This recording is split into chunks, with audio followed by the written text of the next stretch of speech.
Without further ado, let's start with our first speaker, Mr. Qais Khan, the member of the International Federation of the Hard of Hearing Young People. The floor is yours. A young person with a cochlear implant. Today I am honored to share with you my recommendations for inclusive cities. Hearing loss is a huge growing unseen issue for society. The World Health Organization reports that 1 in 5 live with hearing loss globally.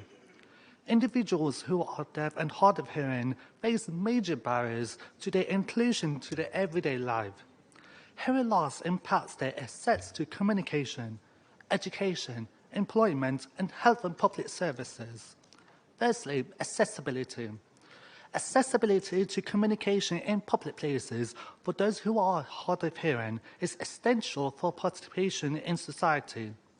Policymakers should ensure that acoustics and loud music in public places are addressed, enabling us to hear with our hearing aids or cochlear implants, and assisted technology is provided.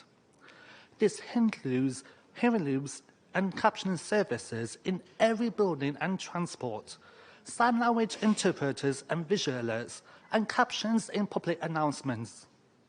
Secondly, awareness and education. Policies should develop to raise awareness within education and society of the impact of hearing loops, hearing loss, and the challenges that individuals that may face, like daily in communication, and what people can do to help those who are deaf and hard of hearing.